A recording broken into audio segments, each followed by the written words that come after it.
and gentlemen, to talk about Killzone Shadowfall, please welcome the art directors from Guerrilla Games. Thank you. Cheers. Right. Hi, everybody. Welcome to E3. I'm Misha Baas. I'm the project art director of Killzone 4, Shadowfall. And I would like you to take a look at our announce demo we showed in February. OK, that's it. Take it away.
It's the waiting around that messes with your head. Just now you're here, things start moving, huh? Nobody gets through without clearance. Back up! Back up! Let him through! This way, sir.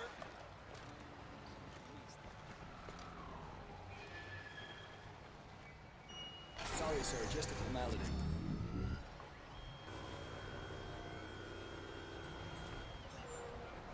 Okay, clear. Please proceed.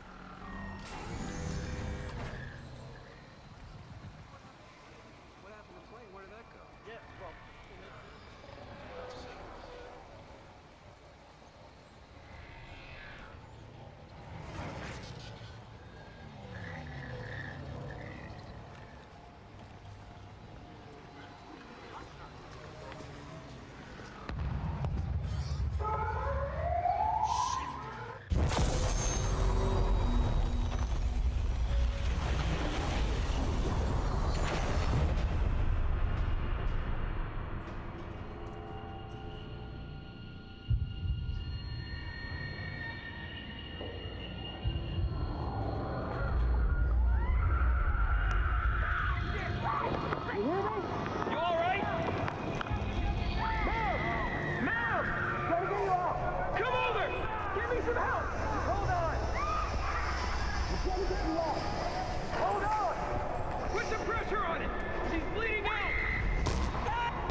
All right.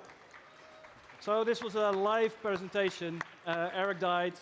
He's still a better player than us, so don't take it too hard on him. Okay, so I'm here to talk about the art of Killzone Shadowfall, more specifically about the demo you just saw. So 2 years ago, at the end of Killzone 3, we were faced with a destroyed planet, and we had to find a new planet to set the new game on. So it's kind of the perfect moment for some change. Planet is destroyed. The planet was very kind of typical Killzone, brown, green. Everything was miserable and destroyed and already, or worn down, and kind of an awful place. Perfect home for the Helghast. Now, here we are. We're faced with a new situation. So, let's take it a different direction. It's going to be next gen. So, let's do something with a lot more color, a lot more vibrancy. The perfect place for that is Vecta. Vecta is the original planet in Killzone 1, home of the ISA. It's a beautiful planet. It's lush, it's green, lots of water, and we decided to. We thought it was actually a brilliant place, a brilliant opportunity to take take that aspect, that beautiful environment, and then take the Helghast and mix them in that environment and see what happens next. All right, that's my introduction. I would like to now give the mic to Roy. He's the concept art director. Hi guys, it's great to be here. I'm Roy Posma. I'm also art director on Killzone Shadowfall. Mainly responsible for all the 2D work, all the concepts, and pretty much like all the designs that we make for the Killzone universe. So, how to make this massive, futuristic, utopian city, while actually maintaining the realism with a twist, which is like really important for us. That's sort of our key phrase that we apply to anything we design in the game. So you can break down a city in many things. The thing we didn't want to do too much with was actually the architecture. Now for us, we definitely want to make like amazing, big, shiny buildings, but we really wanted to keep them like as realistic as possible. Make them big, make them shiny, but at the same time, if you look at a building, you'll understand it's a building. That's actually our main ingredient for the realism out of the thing.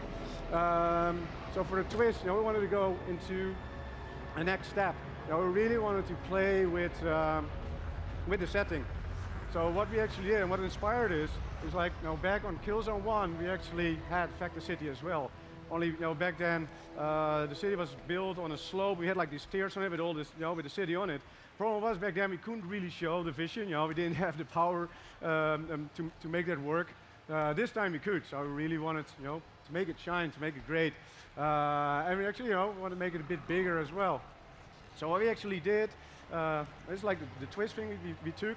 We took like a massive hoover dam, and at the same time, we mix it up. As we call it, like, it's the Delta works. It's like this big dike that actually makes sure that, where we live in the Netherlands, we don't drown. So we combined those two together, and out of that came this, insanely huge hoover dam. It's like probably up to like 2 miles high. And what we did, we took our city and we just placed it like straight on top of it, and that's actually, how we got the twist in. And created like this really, well, I'd say futuristic, crazy city. So the next thing we had left is just like, how to make an utopian city out of it. So what we did, we just kicked out all the traffic. You don't want to have traffic jams, all these kind of things in the city where you live. So we make these big clusters of trains, put everybody in there, and then we could take out all the roads, put nice parks in there. Everybody can like stroll around and be happy and all these kind of things. The problem is if you take all that traffic out, you also lose a lot of life in the city. So we had to bring that back. And how we did that was like with this baby here. We came up with like this sort of, as we call it, the commercial bots. If you, I don't know, order shoes or pizza or whatever, they will bring it home. So we got like 10,000s of these things flying through the city with all these kind of different kind of commercial signage on it and have all these kind of things, And they really bring back like the life, in our city. That's pretty much how we build this thing up. Next thing I want to show is actually, this is like a final model. The ones you see here, you have to remember, like this demo is like half year old. It's all pre-alpha. That one is I'm not saying finished, but that's our current state of, of our model, of the commercial bot. We have all these signage on it. I think this is like the, the World Transport Federation brand. I want to take you on and actually show some of our new characters as well.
Now this guy, this is one of our new enemies. He's like a Helga's terrorist, and again, that's like half-year-old. That's pre-alpha.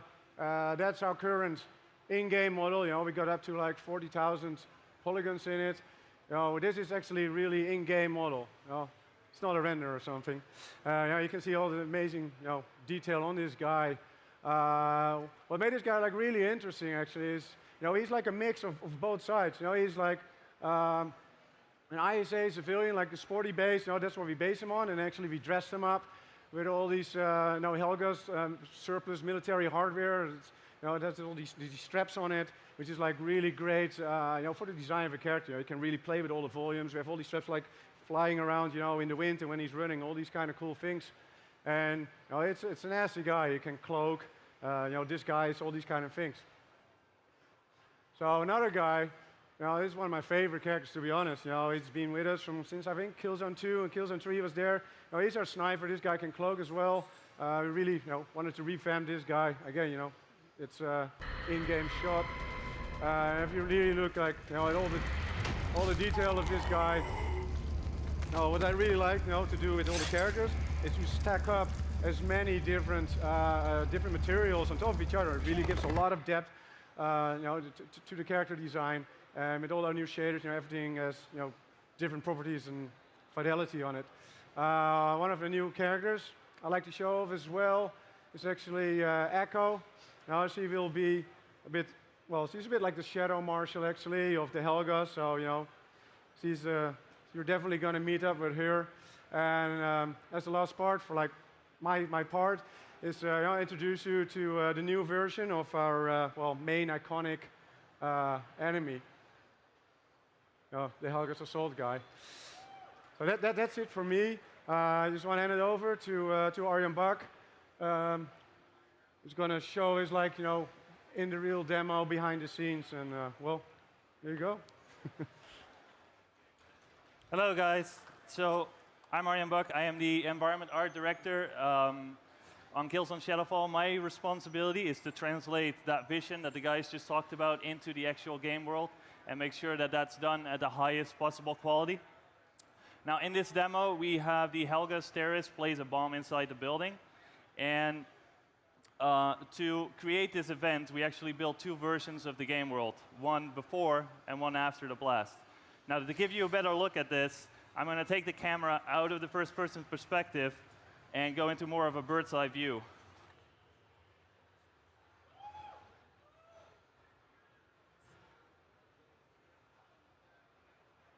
So the reason we built this world in two stages is because we needed a lot of control over the environment for gameplay, but we also needed a lot of control over the blast direction.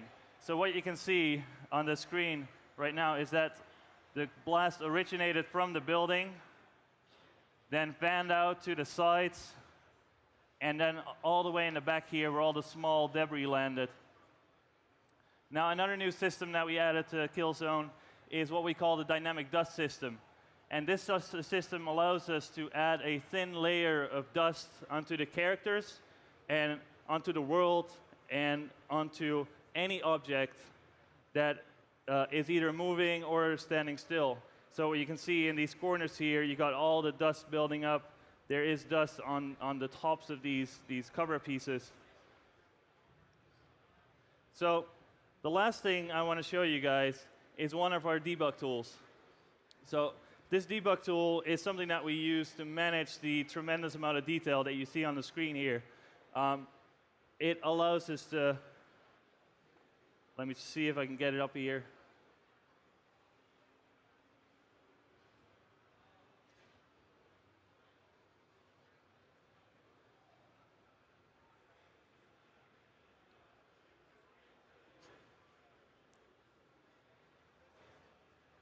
There we go.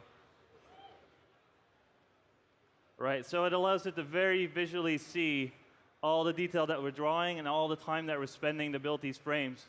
So this is the start location. This is where the explosion happens. You can see all the characters. You can see the square here. I can fly out here through the destroyed lobby that we earlier just fought through. See all the characters and all the detail. Then go out in the back here and eventually look out over this entire city that are full 3D models being rendered at real time. So this concludes our behind-the-scenes look on Killzone Shadowfall. If you'd like to see more, there is the experience room over on your right. We're live demoing a entirely new single-player mission. And enjoy E3, and thanks for listening.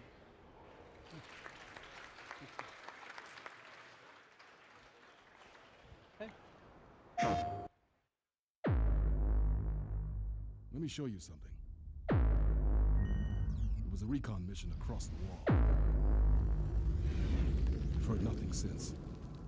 One wrong move and this all blows up in our face. Do what you do best.